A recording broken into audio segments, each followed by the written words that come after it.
Welcome back to Small College Conversations. I'm Kristen Eargle, joined by Chuck Edkins, Misericordia's Director of Athletics. Thanks for being on today. Thanks for having me. Great to meet you and have this opportunity to talk about Misericordia University and Division III athletics. Yes, we'll have a lot of fun things to talk about. You've spent 33 years there at Misericordia, 10th year as the Director of Athletics. You've seen a tremendous amount of growth firsthand and been a part of driving that. How are you positioning the Cougars right now in Division III? Yeah, I think, it's a pretty tenuous time in higher education and in collegiate athletics. And it's important that at Misericordia that we stay focused on the mission of the university and also the need to secure enrollment. As you had mentioned, we've seen a lot of growth over our time. I arrived in 1991. We had 8 varsity sports. And this fall, we're sponsoring 31 varsity sports. But it's important that we keep the mission of the university at the forefront. We are sponsored by the Religious Sisters of Mercy. There's a Catholic tag. Our educational opportunities are values-based, not so much religious-based, but values-based. We have 4 charisms: mercy, service, justice, and hospitality. And it's important that athletics is part of that and not in a separate ivory tower. And we really take a lot of pride in the fact that we are married to the university and we are part of it as well. So we want to be able to ensure that we provide a quality student athlete experience across the board, right? That's the number one platform of my role. And number 2 is to steward the department in the best way possible to help us live the mission while making sure that we're bringing quality students, quality people, and quality athletes to the university. And that has to marry, right? That has to be a good joint venture for sure. And our coaches do that. Very, very fortunate to work with the coaching staff and the athletic staff that I do. And they understand that, bringing in people so we can help them develop in their most formidable years, we're doing that. And while we're doing it, hey, let's win a few championships. There you go. Coaches have been able to do that over time. We've had great success. We're in the top 50 of the Learfield Cup standings at the end of the fall. So we're really excited about the way that we bring a student athlete experience to the overall education at Misericordia University. You said a lot of things there that I want to dive into. Let's just kind of break it off in chunks right now. So let's talk about from a coaching perspective. That's kind of what you finished with. You were a coach there, 4-time conference coach of the year in 2 different conferences. And now that you have the AD chair, I think you have a unique perspective on all this. You probably come with a lot of experience going, I know specifically when I was a head coach, where you would make investments, where you would prioritize. So how do you go about prioritizing supporting those coaches as they are supporting the student athletes? Yeah, I think the number one piece is when we look for individuals to lead student athletes, we want coaches and staff who want to be at Misericordia. We all know there's a lot of jobs across the country in a variety of sports. I'm always looking for someone who wants to be at Misericordia. I want the Misericordia position, not just a head coach position. Right.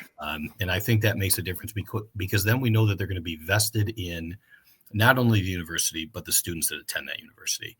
And the one piece that has kept me here for so long is the commitment and the dedication that this university has to our students. It's pretty unique. It really is. I've only been a couple places, but this has been one that has kept me here because of how invested this university is in the success of its student and student athletes. And then the responsibility to help younger coaches to be able to grow and develop within their craft, right? And so much of it about what we do is and so many know this, is about relationships, right? Your ability to build trust with young men and women and their families to say, hey, I'm going to put my trust and my faith in you as a head coach. That's the most humbling experience you have as a head coach, is when a family says, I'm going to turn over my most prized possession to you. And we're spending most of our time as coaches with the young man or the young woman. Yep, you have interactions with the families, but the families can't help you win games, right? That's 17, 18, 19-year-old. So we want to make sure that we present ourselves in a way that is genuine and that we deal with the individual first, right? The person, the student, and the athlete. And as I said, it has to marry, but that is so important to who we are. And because our coaches do such a great job of that, we are able to be successful in all aspects of their life, personal development, academic success, and obviously athletic success, so that when they walk across the stage, they're prepared for whatever comes next for them. But to have people that are invested is critical. And we really want to make sure that they want to be at Misericordia. You talked about investing in student athletes, investing in your coaches, understanding who's a good fit there. You've sat in a number of chairs. Obviously, you've coached. You've been in the AD side. How do you view your own professional development? Yes, I've been really fortunate that the mentors that I have had confidence in me. Right, I arrived at Misericordia in my mid-20s as a head coach, and I was the head coach of 2 sports and the assistant of another. So, and we only had 8 sports at the time. So a lot of trust and confidence was placed in me, which puts positive pressure on you as an individual. You want to perform. You want to make sure that you are treating these young men and women the right way, and you're living up to the expectation that others have placed upon you. And that is extremely important. So to be able to assume some other roles during my time here, whether it was in facilities or compliance or academic support, that has all been taken seriously, and I appreciate that opportunity. That also is humbling when someone is trusting you with a portion of the department outside of just coaching, and then to be able to be offered the opportunity when the AD, Dr. Mold, who hired me, chose to retire, and they asked me to move into the associate role. I thought, okay, here's another way to work with student athletes in a different way, right? With student athletes that I wouldn't normally work with. And Dave Martin, who's now at Scranton, he moved into the AD role, and we were able to work together for a number of years. But the opportunity to draw on the experiences to then sit in this chair and be fortunate enough to be appointed to serve as the AD here. Again, it's humbling. These people are trusting an individual. So to be able to then steward the department in the way that it, is the right way, which is a very subjective term, but to be able to do that, I think is important. And really the AD, in my mind, you're the head coach of coaches. Yeah. So I think the experience of living in their world, of having been a coach and not forgetting what that's about and what it's like and drawing out those experiences is important, because sometimes you forget where you came from, and then you lose those relationships and those ties that are just so important to success overall. I love what you just said, not forgetting where you came from. You've walked in those shoes and keeping that lens.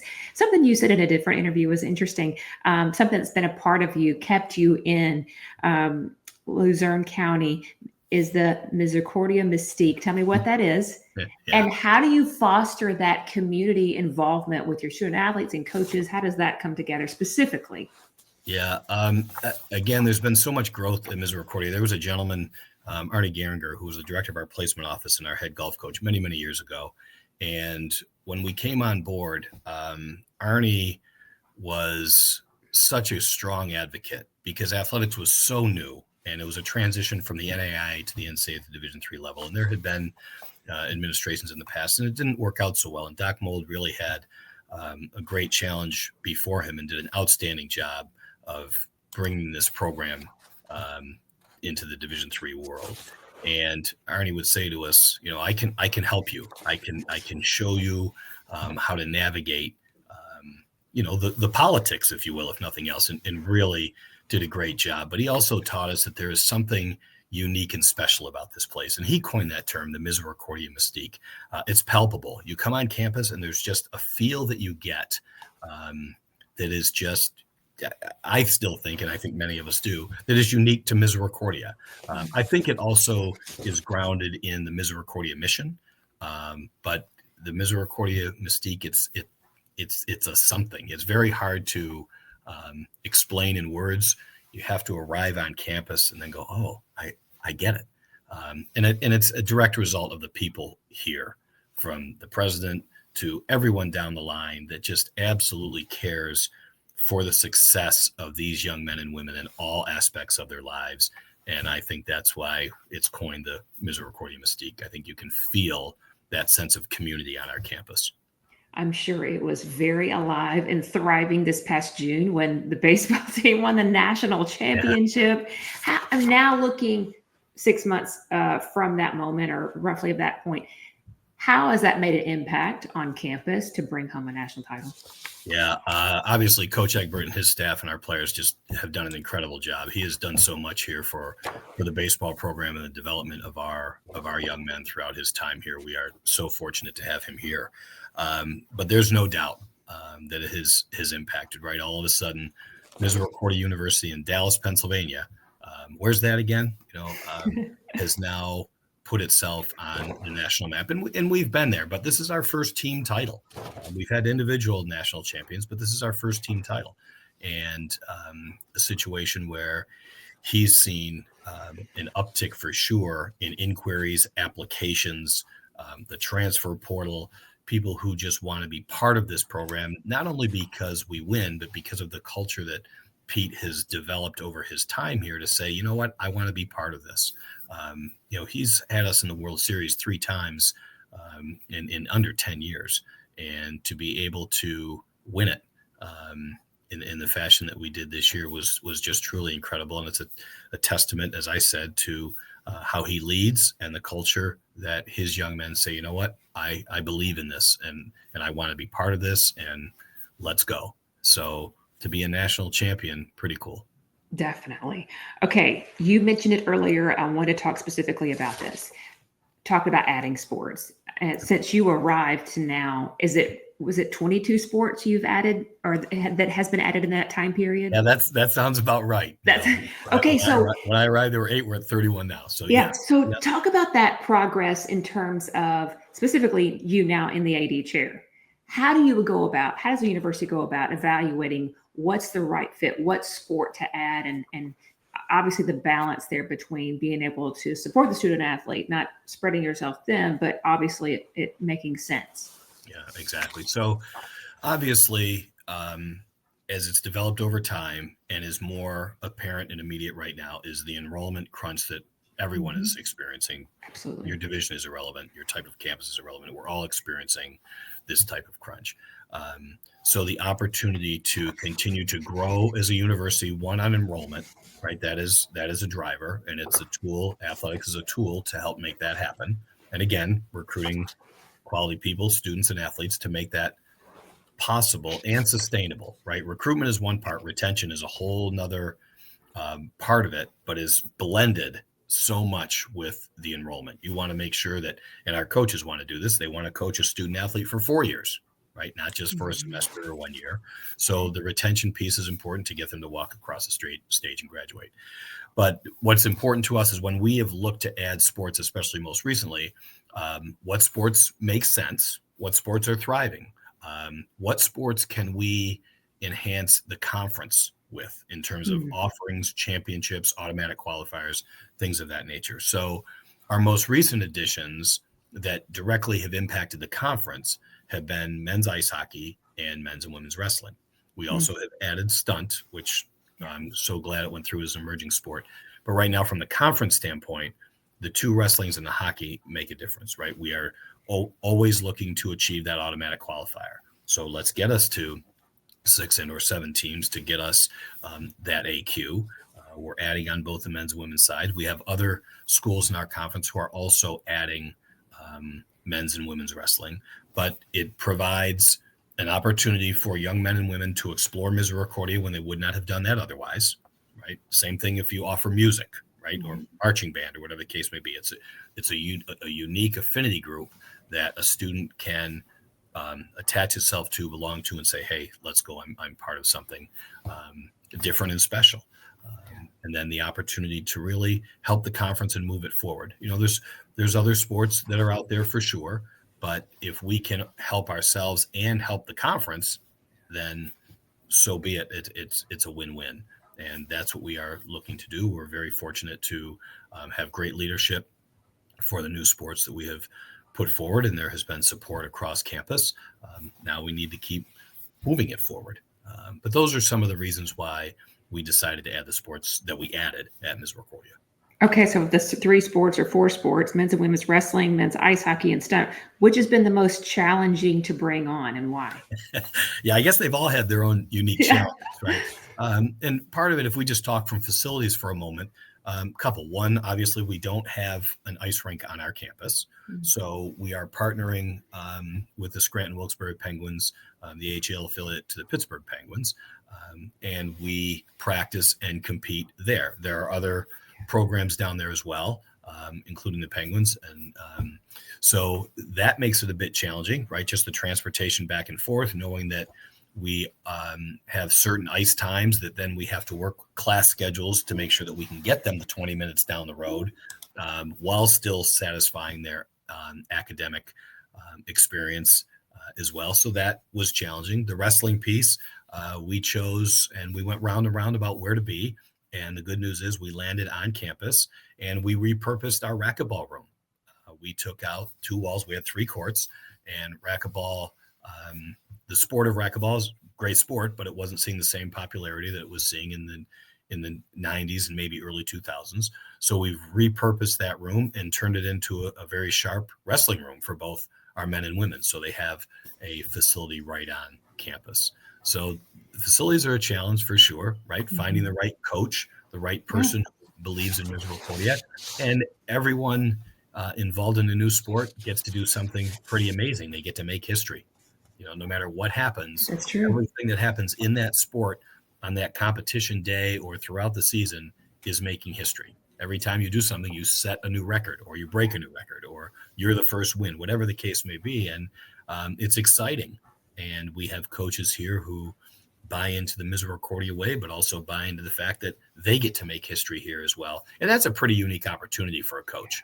Normally you're following in someone's footsteps. Mm-hmm. So to be able to make your own path, and, yes, as I said before, create your own history, that's pretty cool. Oh, yes. I mean, I'm a college football coach's wife. My husband's always said, if I could start a program, that would be really, really special. Definitely coaches love that. Absolutely. Do you have kind of a manual at this point when you're looking, okay, this is what we do? Do you have a specific strategy and you kind of push play almost on when you're adding a sport? I think, the interesting part about it is each sport has its own unique aspects to it, right? So you try to be consistent across the board, right? And as you say, a template, yes, you want to examine a template from roster sizes to cost of equipment to return on investment for the institution. How are we going to best provide a quality experience so that the young man or woman who takes a chance and says, hey, I want to make history at Misericordia, but I also want to stay there. And I want to walk across that stage and earn that piece of paper. How do we make that happen? So yes, there is a template for sure. There's a process that we go through, but the unique aspects of each make it fun. And it is a challenge, no doubt about it. These decisions do not come lightly. There is collaborative efforts across the board to determine what is best for us. Geography comes into it as well. Where can we recruit from immediately versus, do we have to go across the country to find where this sport is? And that's been the unique and exciting challenge of women's wrestling, because it is such an emerging sport, not only at our level, but at the high school ranks. So to be able to find regional schools, and we are pretty much a regional school. Most of our students come from 3, 4, 5 hours away. We do have some outliers now with men's volleyball has helped that. And obviously men's ice hockey has as well. But we're finding that our women's wrestlers are coming from different places across the country. So the footprint is expanding for us as well. So and then long term, you're looking at alumni growing as well and going back home and getting more and more community support. So it's a two-way thing there. When you think about the percentage of large population of your student body is student athletes, is there a cap on the number of sports or roster growth at some point? I mean, the challenge that we face there is infrastructure. Whether it's locker rooms, uniforms, meal money, transportation, there are some challenges that we have to be aware of to make sure that we're not forgetting as I mentioned earlier, a little bit of where we come from and what we have that exists while adding to enhance the university's offerings and enrollment piece as well as what we're trying to do for the conference. So there is that challenge for sure. The roster sizes, we want to make sure that we can really support the student athletes regardless of the roster size. And that is a challenge. Just something as simple as locker rooms or locker room space or size. So we do need to be aware of that. I think there's some areas that we need to improve in there in terms of just making sure our infrastructure is in place, if I'm being fair. No doubt about it. That's probably one of the greatest challenges that we deal with. I'm sure others do too, but speaking just from Misericordia, the infrastructure piece is something that keeps us on our toes for sure. We have to continue to explore it and revisit it. And frequently I hear from other ADs talking about the need for more athletic trainers, which as sports grow, that seems to be a common theme. Yeah. We've been fortunate. We contract our athletic trainers with Geisinger, and they've been tremendous with us. We've had them for years. And one of the things that we did advocate for very passionately was the fact that we needed to add athletic trainers to the Misericordia experience.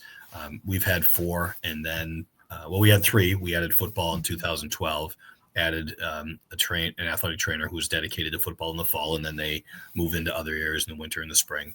And the same thing has happened with ice hockey, but just by mandate, we have to make sure that we have a dedicated athletic trainer there, and with the wrestling piece as well. So we've been fortunate to be able to expand our athletic training offerings. We want 6, we actually have 5, so we're still looking for 1. But fortunately, we are in better shape than some of my colleagues who are really, really struggling with this athletic training shortage. And it's something that is real and concerning to all of us. The NCAA is examining it at the national level, and we need to be aware of it. We can't take athletic trainers and what they do for granted. They need to be part of the decision-making processes as it relates to just practice times, things of that nature, because not every program or every time slot, I should say, is always covered with an athletic trainer on site, right? So obviously we have mechanisms in place. All of our coaches are certified in AED, CPR, first aid, but we still have to realize that there is a quality of life for our athletic training staff as well. We're fortunate to have the ones that we do. We're fortunate that we've added to our staff, but so many of my colleagues are really struggling with that, and you got to have it. So how do we best make that happen when it's becoming a shortage? People are, leaving the profession, and what can we do to enhance them to either to return or at least get a new population of athletic trainers at our level? Okay, what's keeping you up at night? What are the biggest challenges on your plate right now? Yeah, outside of athletic training. I think with all of it, it's number one, it's enrollment across the country. It's not unique to us, but it is something that we continue to explore and look at for sure. Are there more sports that Misericordia wants to add? Okay, yes, it's an enrollment driver, but are we prepared, again, going back to the infrastructure piece, to handle that? Budget is always something, right? Because budget is enrollment driven in a private school that's tuition driven. And we want to make sure that we are doing everything that we can to provide a great experience. And money is part of that, whether it's facility enhancement or just getting them from point A to point B on a bus or the meal money. So the budget piece is concerning to me too. But, the one thing that becomes a challenge is just being able to keep the relationships from what Misericordia has based itself on and really has taken great pride in. But when you go from 8 sports to 31 sports and your staff increases in size, I feel sometimes a little inadequate that I'm not able to maintain those same relationships that we were able to build and maintain earlier in our careers or my career.